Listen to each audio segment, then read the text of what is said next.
Pertanyaannya, apa hubungan Isra Mi'raj dengan cinta Khadijah?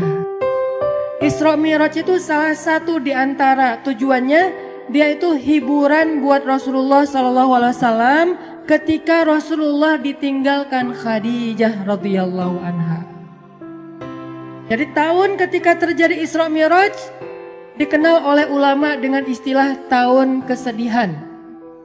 Kenapa disebut tahun kesedihan? Karena pada tahun itu Rasulullah SAW mengalami banyak ujian-ujian yang berat.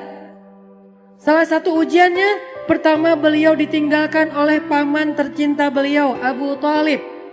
Udah gitu ditinggalkan lagi oleh istrinya yang selama ini banyak sekali berkorban dan mensupport dakwah Nabi, yaitu Khadijah radhiyallahu anha. Dan ini bikin Nabi itu patah hati banget. Kenapa? Khadijah meninggalkan Nabi sedangkan pekerjaan dakwah belum selesai. Dakwah di Mekah itu lagi sulit-sulitnya, tetapi Allah membawa pulang Khadijah kepada Allah Subhanahu wa taala, sehingga Nabi merasa benar-benar tahun itu tahun kehilangan. Kehilangan Abu Thalib, kehilangan Khadijah, sehingga jadilah Nabi di kota Mekah, kalau kita ibaratkan itu kayak anak yatim, nggak punya tempat berlindung. Biasanya Nabi itu kalau beliau dicela, dibully sama netizen gitu kan. Ini analogi sosial media. Kita dibully netizen aja kayak sedih banget gitu. Apalagi Rasul dibulinya bukan sama sosial media yang gak ketemu orangnya, tapi langsung ngelihat ekspresi wajahnya, dilemparin sama kotoran.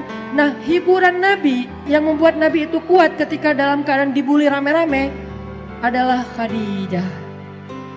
Sehingga Nabi pulang ke rumahnya dalam keadaan lelah, dalam keadaan sedih, dalam keadaan kecewa. Nabi bilang kepada Khadijah, Khadijah, zammiluni, selimuti aku Khadijah, selimuti aku. Akhirnya Nabi diselimuti oleh Khadijah. Lalu Nabi curhat sama Khadijah, Khadijah, kenapa mereka mendustakan dakwah aku? Apakah aku terlalu keras kepada mereka? Kata Khadijah, tidak wahai Rasulullah. Apakah aku tidak menyampaikannya dengan jelas? Kata Khadijah, tidak ya Rasulullah, engkau sudah menyampaikan dengan jelas. Wahai Khadijah, bagaimana agama ini akan Allah menangkan jika mereka menolak agama ini? Kata Khadijah, ya Rasulullah, la tahzan. Jangan sedih ya Rasulullah. Jangan kecil hati ya Rasulullah. Jangan patah semangat ya Rasulullah. Insya Allah, Allah akan memenangkan agama ini suatu saat nanti. Sehingga Nabi jadi semangat lagi. Ini artinya Khadijah adalah orang yang sangat penting di sisi Rasulullah SAW. Khadijah adalah orang yang pertama menerima dakwah Nabi ketika satu dunia ini, satu bumi ini menolak dakwah Nabi. Khadijah orang yang pertama sholat di belakang Nabi ketika tidak ada yang mau sholat di belakang Nabi. Tiba-tiba orang yang paling berharga bagi Rasulullah SAW ini kembali kepada Allah Subhanahu wa taala. Sehingga Nabi merasa kehilangan, seolah-olah dunia ini gak punya siapa-siapa lagi. Sedih luar biasa. Abu Thalib pergi, Khadijah pergi. Di tahun yang sama, orang-orang kafir Quraisy merencanakan untuk membunuh Rasulullah SAW. Sehingga Rasul harus lari ke Taif. Baru lari ke Taif, berharap di Taif diterima sama keluarga besar ibunya beliau, Aminah.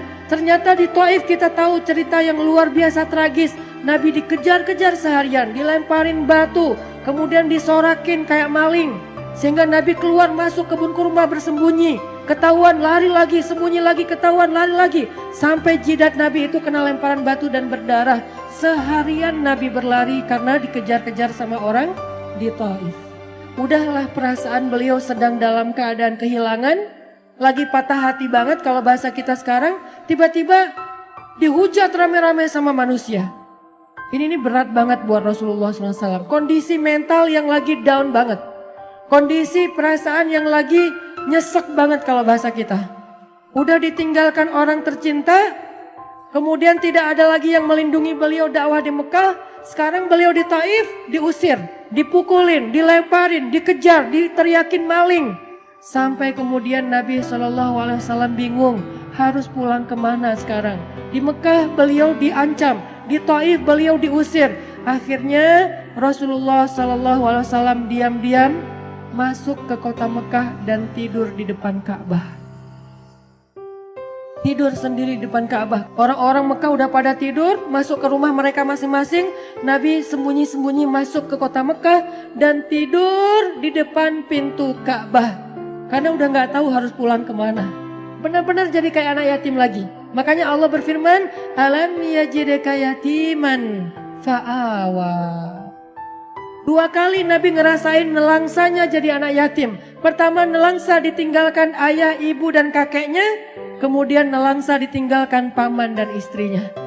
Sehingga Nabi SAW akhirnya tidur di depan Ka'bah. Sebetulnya bukan tidur, beliau sholat di depan Ka'bah, minta pertolongan kepada Allah. Ya Allah, saya harus kayak gimana? Saya udah gak punya siapa-siapa. Khadijah yang paling saya cintai, Khadijah yang menjadi nyawa saya banget. Saya gak bisa hidup tanpa dia, sekarang udah pergi. Abu Thalib yang melindungi saya juga udah pergi. Bahkan perginya dalam keadaan tidak beriman lah gitu. Saya pergi ke kampung ibu saya di Taif. Orang-orang yang ada di Taif juga mengusir saya. Kemana saya harus pergi ya Allah? Sujud Nabi panjang di Ka'bah. Sampai setelah selesai sholat, Nabi lelah seharian karena pelipis beliau juga berdarah. Akhirnya Nabi tertidur di depan Ka'bah meringkuk. Datanglah Jibril alaihissalam. Kemudian malaikat Jibril memanggil Rasulullah SAW sembari duduk di sebelah beliau dengan panggilan kasih sayang, dengan panggilan yang kasihan. Ya Rasulullah, Nabi masih tidur. Ya Rasulullah, Nabi masih tidur. Ya Rasulullah. Akhirnya Nabi bangun. Jibril, kata Jibril, ya Rasulullah, Allah mengundang Rasulullah untuk melakukan perjalanan ke langit. Ketika Nabi dalam keadaan down, ketika Nabi dalam keadaan drop, ketika Nabi dalam keadaan nelangsa, dalam keadaan lemah, maka Allah Subhanahu wa taala memanggil Nabi ke langit. Ya Rasulullah, Allah memanggil Nabi untuk bertemu. Allah memanggil Nabi untuk naik ke langit.